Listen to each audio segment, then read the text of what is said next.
Thanks for joining us. This is our special sectional preview here on 93.5, 107.5 The Fan, and of course, 107.5thefan.com. I'm Greg Rakestraw. He's Bob Lovell, of course, the host of Network Indiana's Indiana Sports Talk, and I just tend to pop up everywhere talking about basketball games. This is the second year we've done this online, giving you kind of a preview of each round of the tournament. And Bob, the discussion starts in terms of best sectional in the state and frankly ends on the northeast side of Indianapolis. Lawrence Central on Wednesday night, number 2 LN, number 3 LC, a rematch of the Marion County Championship game. That's preceded by Attucks and Cathedral, both in the top 20 in the state, and those two teams played for the city championship game. In all my years of doing this, I've never seen an opening round night like this one. Well, I think it is unprecedented, without question. You and I had the luxury of doing the Lawrence Central-Lawrence North matchup the first time they played in December. It was, I think, a foreboding of what was to come. Lawrence North got off to a bad start, came back, played very well for 3 quarters, and outplayed LC.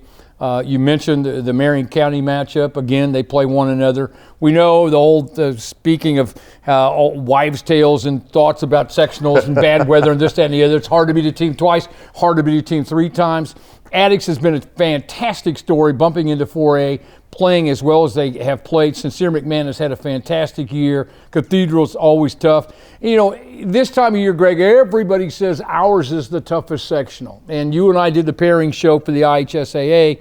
We kind of pointed out that there were some that were better. This is one of the top 2 or 3 sectionals without question in the state, especially for the number 2 versus number 3 matchup with Lawrence North and Lawrence Central. And here's the crazy thing is, on the other half of the bracket, you've got a team in Warren that's won 16 games and has had 2 8-game winning streaks. They're on one now going into the postseason. And North Central is the other team that catches your attention, and they were the luckiest team of the bunch because they got the bye. They're into the semifinals on Friday night, but they're the one team that has beaten Lawrence North all season. And it's interesting, too, in a sense that there is really something about getting the bye. You have to win 2 instead of 3.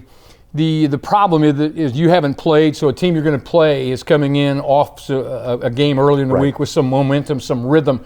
But again, I think that this is set up in terms of a fantastic finish.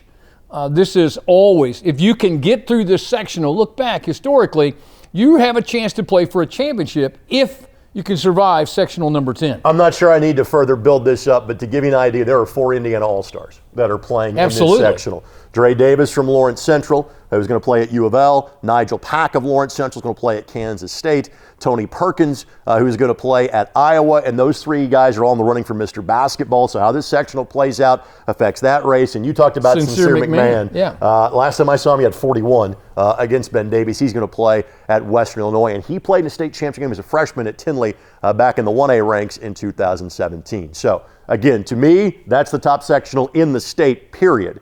A close second in terms of locally from a competitive standpoint would be the one at Noblesville. Now, again, maybe not exactly the top-end talent, although Carmel thumped Attucks pretty well on Tuesday, a 75-52 victory. HSE is playing phenomenally well. They closed the season with a really big game against Lawrence North. But 1 through 6, I think that group, and we've referenced HSE Carmel, Fisher, Zionsville, Noblesville, Westfield, I think from 1 to 6, this is the closest that bunch has ever been grouped together. And they're all playing their best basketball right now. I mean, you look at, obviously, HSE Carmel starts their play on Tuesday night, so that's, 10 versus 11 in terms of the polls.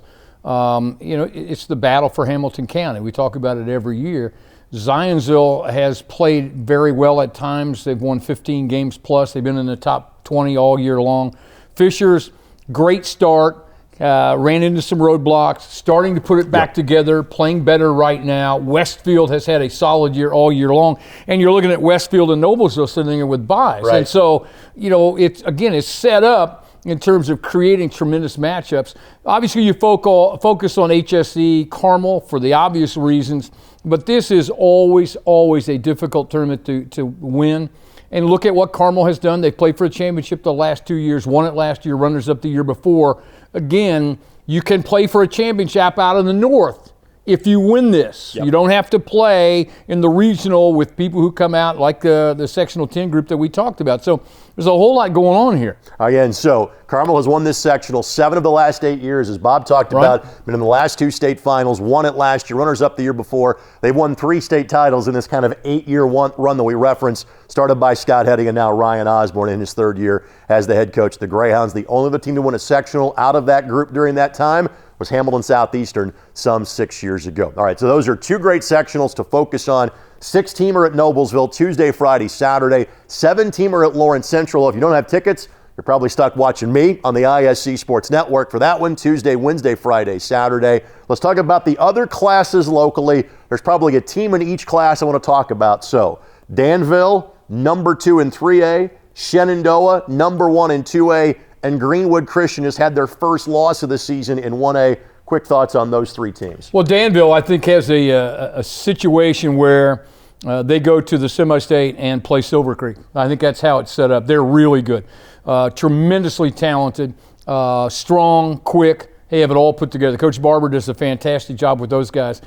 Clearly now, their tough matchup, I think, to start with is Monrovia. Monrovia has had a nice year, but if you can get out of Sectional 25, then I think it puts them on a collision course with the defending champs and number 1 in Silver Creek. 2A Shenandoah has a group of juniors, 3 guards. They're three-headed monsters, as you like to refer to. One of those being Coach McCullough's son. Yeah, they're all juniors. They handle it, they pass it, they score. They defend you as well as anybody in the state, which has been Coach McCullough's MO since the day he started coaching basketball. So you really have to think of that as a legitimate contender for the 2A championship.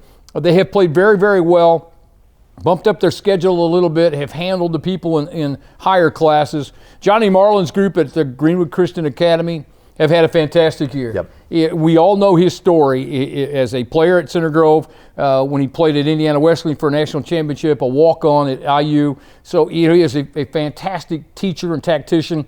They have a senior-laden team. This is a group that's been together for a long, long time, and they really anticipated this type of opportunity when they put this group together. We'll do this every week, so we did this one a little bit early to give you the full week-long preview of the sectional. Back with a regional preview in about 10 days or so. Thanks for joining us on 1075thefan.com.